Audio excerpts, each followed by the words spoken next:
안녕하세요. 절대갑TV의 명품 PD 한PD입니다. 자, 어제 이야기를 좀 계속해서 이야기하겠습니다.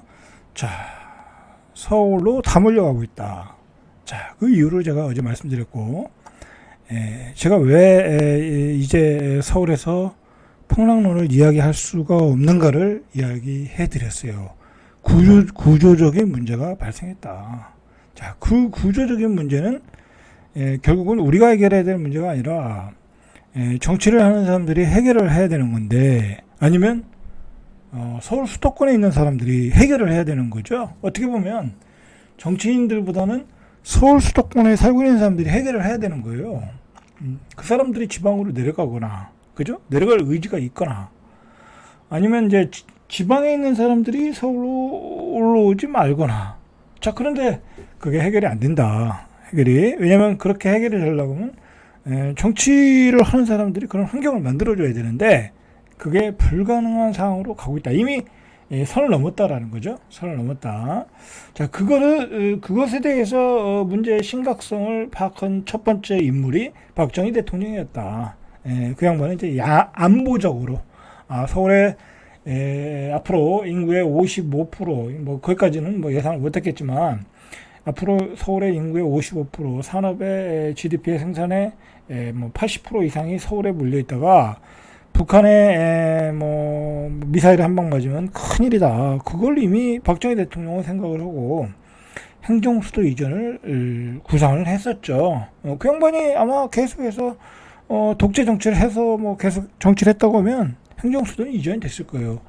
그런데 그거에 대해서 또 심각성을 깨달은 사람은 노무현 대통령이었다. 그죠? 노무현 대통령. 그래서 노무현 대통령이 굉장히 뭐랄까요, 의미 있는 역사적 역사적 기록을 남긴 거예요. 역사적 사건을 만든 거예요. 이렇게다가 대한민국의 서울 수도권에 모두 집중하다 보면 큰 일이 벌어지겠다. 뭐 그때 그런 것까지 예상했는지 안 했는지 모르지만, 젊은 아이들이 이 급등하는 땅값과 집값에 시달렸다가 결혼도 못하고 하루 인생으로 바뀌고 막 그렇게 될 것 같다. 그러면 인구도 줄고 대한민국은 망한다. 그렇게 어느 정도 예상을 했겠죠. 그러니까 행정수도를 옮기자고 했는데, 그걸 누가 거부했어요?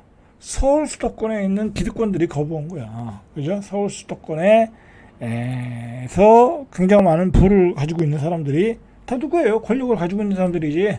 그러니까 위헌 신청을 하고 위원회에서 위원이라는 판결을 받아서 반쪽짜리만 내려온 거 아니에요? 반쪽짜리 내려왔는데 그게 제 기능을 지금 못 하고 있잖아요. 문제는 제 기능 그때 했으면 국회도 내려왔고 대통령도 내려왔고 딱 끝난 건데, 그러면 지금 어떻게 됐겠어요? 응? 세종이라는 도시는 어마어마한 큰 도시가 됐고요. 그때 그렇게 됐으면 대전, 청주, 뭐 공주, 조치원 다 발전하고 중부권에 커다란 메가시티가 만들어졌겠죠. 그럼 병원도 많이 만들어지고, 그러면 지방에 있는 사람 서울까지 갈 필요도 없는 거예요. 그죠? 서울로 갈 필요가 없는 거야. 여기서 다 흡수를 하는 거야, 일단. 그리고 또 부울경에 또 하나의 메가시티를 만들고, 그렇게 갔어야 되는데 우리는 기회를 놓친 거예요. 이건 뭐 제가 세종에 살아서 이런 소리 하는 게 아니에요. 객관적으로 보니까 그렇다라는 거야. 그리고 지금 그 결과가 나타나고 있잖아요. 그죠? 서울의 어마어마한 집값의 폭등. 그죠? 집값의 폭등. 그 다음에 아이들의 저출산. 그죠? 우리 젊은 아이들의 그 결혼 포기 저출산. 그죠? 엄청난 그 결과를 만들어내고 있어요, 지금. 세계가 깜짝 놀랄 정도로. 자, 그런데 문제는 제가 또 얘기하는데, 그거를 우리 이 정권을 잡고 있는 정치 집단은 해결할 의지가 없다라는 걸 제가 명확히 알았다. 왜? 서울 수도권에만 가둬놓고, 민주당 입장에서, 이 국민의힘은 자기 자산을 지키려니까 오히려 그 서울 수도권을 강하게 더 집중화시키는 거고, 그 양반들은 쉽게 말해서 자기의 자산을 지키기 위해서, 그죠? 그런 거고, 민주당은 경기도를 커지게, 정치 얘기 아니에요. 정치 얘기 아니야. 이건 절대 정치 얘기 아니에요. 서울과 경기도가 커지니까 자기들 표 관리에 유리한 거야. 그리고 거기다가 가두어 놓고, 사람들 가두어 놓고 정치 행위를 하는 게 훨씬 편한 거야. 편한 거야. 어차피 전라도는 자기네 편, 경상도는 국민의힘 편, 그죠? 충청도는 세종시 좀 메리트 줘서 표 땡겨 먹고, 그죠? 이제 부산에서 표차가 너무 많이 벌어지니까 해수부, 부산 민심이 안 좋았잖아요. 그죠? 부산 민심이 안 좋았잖아요. 지난 총선에서도 다 깨졌잖아요. 그러니까 야, 이대로 가면 부산에서 너무 쏠림 현상이 나오면 우리가 어려워질 수 있다 하니까 그 원칙에 어긋나는 행정 해수부 이전, 그죠? 모두가 반대하는 해수부 이전을 하고 있는 거잖아요. 그죠? 아니 지방에 있는 것을 지방에다 보내는 게 무슨 지역균형 발전이에요. 그죠? 아니 그리고 행정 수도를 만들어서 업무의 효율성을 갖게 하려고 다 모여놓은 거고 국회를 왜 세종에다 갖다 놨겠어요?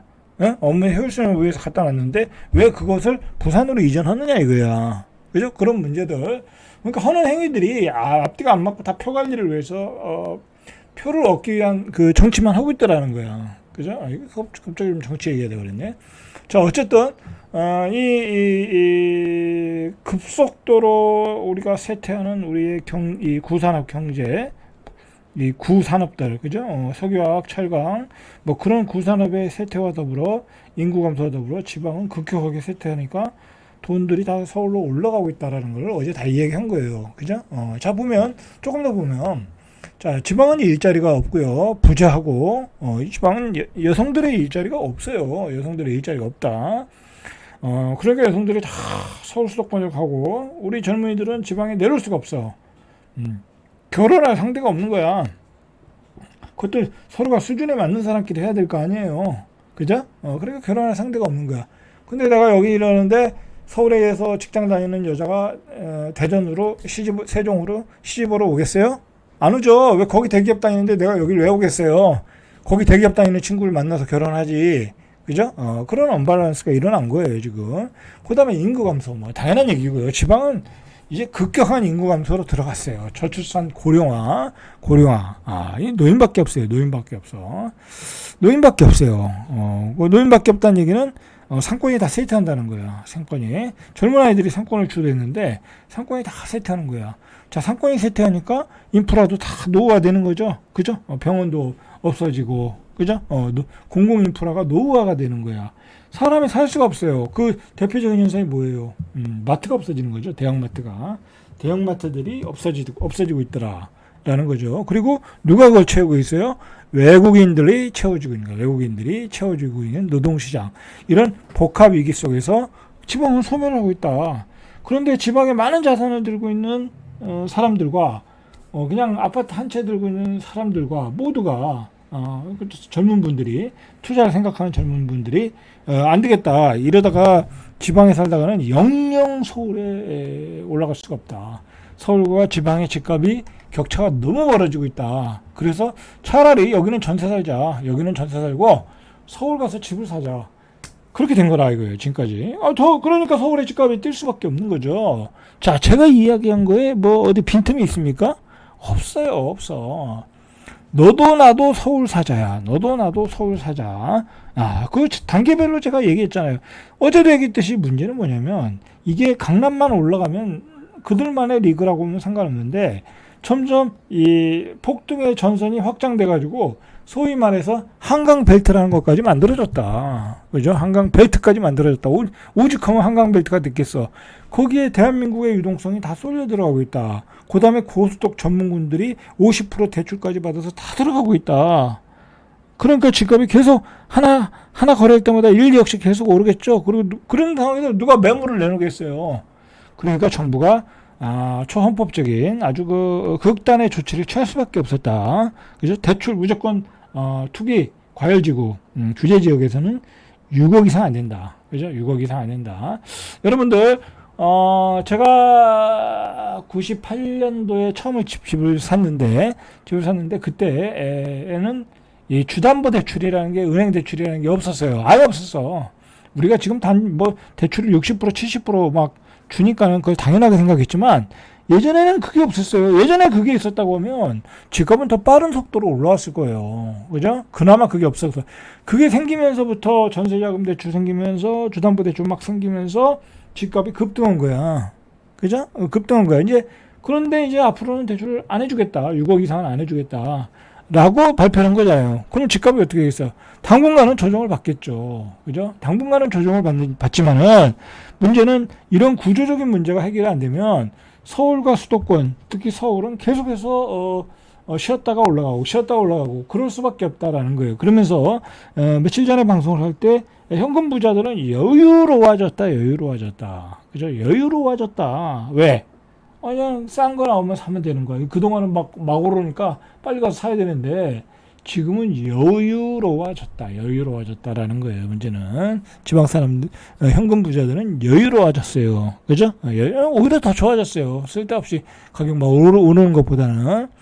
자, 부동산원의 매입자, 거주지별 아파트 거래 현황에 따르면 4월에 현재 서울 외 지역에서 거주하는 투자자 비중, 서울 외 지역에서 거주하는 투자자 비중이 23.8%라는 거야. 자, 작년 동월에 21.9% 대비 2포인트 늘었다라는 거. 2포인트. 그러니까 제가 뭐라고 그랬어요. 외지인들이 서울 진입은 지금 초입에 불과하다. 이게 내년 되면 30%가 넘을 가능성이 있어요. 자꾸 올라갈 수 있다라는 거야. 외지인의 비중이 23.8%가 적은 게 아니에요, 이게. 적은 게 아니다. 그래서, 이 DC라는 분은 주위에 발 빠른 사람들은 이미 지방 집을 정리하고, 이거 신문에 나온 거예요, 제가 만든 게 아니에요. 서울에 샀다라며 나처럼 남아있는 사람만 화병나게 된 상황이 오고 있다라는 거야. 난 지방에 집을 사놨는데, 뒤에서 한번 볼까요? 얘가 있더라고. 예를 들어, 의정부만 해도, 의정부는 그래도 수도권인데도 불구하고, 6억에 샀는데, 분양을 6억에 했는데, 지금 4억이라는 거야. 그거는 의정부인데도 불구하고 그런데, 대전 같은 경우는 안 그러겠어요. 요즘 대전에, 예를 들어, 도안 신도시 저 논바닥에 짓는 아파트가, 외곽에 짓는 아파트가 7억 5천이야. 아무것도 없어. 논바닥이야. 이건 제가 이제 나중에 이제 지도를 보면서 한번 설명해 드릴게요. 대전편은 또 따로 만들어서 해야 돼. 7억 5천인데, 아무것도 없어. 그러면 들어가서, 제가 보기엔 한 7, 8년은 아무것도 없어. 그냥 앞에, 그냥 상가 정도, 그죠? 빨라야 상가 정도, 그죠? 상가. 그거밖에 없어. 학원도 없어. 학원은 조그만 건 있겠지만. 자, 그러면 그게 가격이 오르겠냐고. 그죠? 어떤 바보가 그걸 사겠냐고. 나는 분양을 받았지만. 그죠? 안 되는 거야. 안 되는. 그런 아파트가 허다하다. 지금 대전, 대구, 부산, 광주 다 허다하다. 그죠? 그게 올라가겠냐고. 그러면 그 사람들이 어떤 생각을 했어요? 서울에 7억 5천 들고 와서 차라리 갭 투자를 할 걸. 그죠? 그리고 여기선 전세로 살 걸. 그렇게 생각을 하겠죠? 그런 인구들이 점차 많아질 수 있다라는 거야. 자, 여러분들, 이거 보세요. 이제는, 여러분들 생각을 바꿔야 돼. 이 집값이 거품이니까 폭락해야 된다. 이제 그런 생각을 바꿔야 돼. 왜냐면, 서울은 이제 거품이 계속 낄 수밖에 없어. 유동성이 몰리니까. 주식이라는 것도 마찬가지예요. 어떤 신약 개발한 주식이 옛날에 새로운 기술이 그랬죠. 막 그냥 계속 들어오는 거야.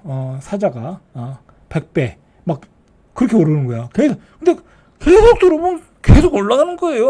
계속 사자가 많으면, 그죠? 사자가 계속 많을 때까지는 올라가는 거야. 그때가 언제까지냐? 그건 우리가 모르는 거죠. 서울의 부동산은. 근데 중요한 거는 지방의 부동산이 올라가면 돼. 그죠? 지방의 땅값이 올라가면 돼. 지방의 건물값이 올라가면 돼. 인구가 증가하고 여러 가지 호재들이 발생해가지고 올라가면 돼. 그런데 지방은 그럴 일이 없다라는 거죠. 없다. 그죠? 없는 거야. 그럴 일이. 절대로 없는 거야. 지금 서울 수도권도 인구가 감소될 판인데 지방의 인구가 늘어날 이유가 뭐가 있겠어요? 그죠? 없다라는 거야. 자, 보세요. 이제는 우리가 이 뉴노멀로 받아들여야 될 게 뭐냐면 지방의 쇠퇴. 그죠? 이 쇠퇴는 그냥 역사가 돼버렸어. 역사. 그리고 이제는 누구도 지방에 투자를 안 해. 그죠? 혹시 세제를 풀어주고 양도세 풀어주고 취득세 풀어줘서 지방에 사라. 좀 풀어준 것도 있잖아요. 그죠? 2억 원도, 공시지가 2억 원도는 집을 사라고 풀어줬잖아. 근데 그거 누가 사요? 안 사잖아. 계속 떨어지는데 전세 맞추기도 힘든데 그걸 누가 사? 누가 갭 투자를 해? 그죠? 그러니까 이제 지방 투자는 안 해. 그죠? 안 해. 그런데 서울로 몰려드는 유동성은 이제 뉴노멀이 됐어. 그리고 중요한 거, 아주 중요한 거, 어제도 얘기했고 앞으로도 계속 이야기할 거지만, 우리가 이 똘똘한 한 채가 강남만 똘똘한 한 채다라고 생각을 했는데 그 전선이 계속 확장된다. 마용성, 목동, 그죠? 심지어는 그게 한강벨트까지 확장이 됐다. 라는 거예요. 그게 뉴노멀이 된 거예요. 이번에 나온 새로운 용어가 한강벨트라는 거 아니야. 그죠? 한강벨트는 범위가 꽤 넓거든요. 다음엔 더 넓어질 가능성이 많다. 라는 거예요. 그만큼 서울의 땅값과 집값이 계속 올라가고 있다라는 거예요. 그죠? 그렇게 여러분들이 좀 생각을 유연하게 가지셔야 돼. 유연하게 가지셔야 돼. 물론 여러분들이 나는 일반적으로 사람들의 생각은 바뀌지가 않아요. 바뀌지가 않아. 나는 거품이기 때문에 서울의 집값은 떨어져야 된다. 라이트하우스 이야기처럼 그렇게 떨어져야 된다면 그렇게 가세요. 그렇게 생각하고 평생 그렇게 믿고 사시면 돼요. 그죠? 오르든 말든. 그런데 나는 새로운 환경에 적응을 하고 새로운 환경 속에서 어떤 나의 자산을 올릴 생각이 있다라고 하면 전략을 짜셔야 되겠죠. 그죠? 아직 기회는 많으니까 전략을 짜셔야 되는 거야. 이제 그런 분들만 제 유튜브에 남는 거예요. 그죠? 나는 폭락론을 지지한다. 철학적으로, 정치학적으로 다 폭락론이 나는 내 삶의 목표다. 그런 분들은 제 채널을 떠나시면 돼. 그죠? 그래도 너의 방송은 들을 만하다. 그러면 남으시면 되는 거고. 그죠? 그렇게 생각하시면 된다. 자, 여러분들, 이거 보세요. 이게 지방에 있는 대구의 A공인중개사무소 사장님이 뭐라고 얘기했냐면, 예전에는 부산은 따뜻해지고, 이제 부동산 시장이 대구도 미적지근하지 않았습니까? 그죠? 그러니까 전체적으로 저금리가 되고 부동산 상승기에는 대구, 부산도 이제 올랐는데, 이제 반응이 없다라는 거야. 외지인들의 반응은 당연히 없고요. 자체 시민들도 반응이 없어. 그러면 젊은 사람들이 집을 사주면 되잖아. 분양하는 거를. 근데 젊은 사람들이 내가 집값이 떨어지는 걸 뻔히 아는데 내가 조밥입니까? 집을 사게? 그렇게 되는 거죠. 그들도 알죠. 그들도 알고 그들도 강의를 듣고 이제 서울 수도권에 차라리 재개발, 재건축을 사는 게 낫겠다. 그걸 올라오는 거 아니겠습니까? 그죠? 자, 보세요. 예를 들어 이 대구, 부산의 조금 외곽 지역은 오히려 전월세 거래도 안 된대. 이거 제가 그동안 얘기했던 거잖아요. 그죠? 이제 조금 입지가 떨어지는데 초등학교 없는 데는 이제 전월세 거래도 안 되는 거야. 여러분들. 자, 그런 상황이다라는 거죠. 이렇게 디커플링, 서울과 지방, 그리고 서울과 수도권도 디커플링이 일어났다. 자, 통계를 봐요. 그죠? 지난 5월 전국 주택 가격 동향을 보니까 1월부터 5월 지방 아파트 가격은 한 0.88, 작년 말 대비 0.88 떨어졌고요. 하락률이 제일 큰 데는 역시 아직도 대구. 대구는 작년부터 막 어떤 인간들이 투자하라고 그랬는데 다 들어가서 망했죠. 광주 1.24, 대전 2.05, 부산 1.04. 그냥 분양가가 올라가는데도 집값이 떨어져. 희한한 현상이 벌어지고 있는 거야. 그죠? 분양가가 올라가면 집값이 올라가줘야지. 그죠? 구축이 올라가줘야 되는 게 맞잖아요. 그게 뭐예요? 수요가 없다. 라는 거죠. 이제. 자, 지방 상황은 우리가 또 따로 봐야 돼요. 그죠? 자, 서울과 지방 간 부동산 시장 양극화가 심해지면서 지방에서는 이른바 벼락거지를 호소하는 소유주가 많다. 옛날에는 내 자산이 한 100억 됐어. 100억 됐는데 그게 요즘 시세가 50억밖에 안 돼. 근데 서울의 아파트는 20억짜리가 50억이 돼버린 거야. 자산이 4분의 1 토박이 난 거예요. 4분의 1. 서울에 비교하니까 자산이 4분의 1 토박이 난 거야. 그러니까 내가 벼락거지가 된 거야. 그죠? 서울이 상승하는 사이 지방은 정체 내지 후퇴하면서 서울과 가격 차이가 더 벌어져서 우리 지방에 있는 유지들, 투자자들이 박탈감을 호소하고 있다. 그 얘기죠. 그죠? 그런 얘기를 본격적으로 기사화시키고 있어요, 지금.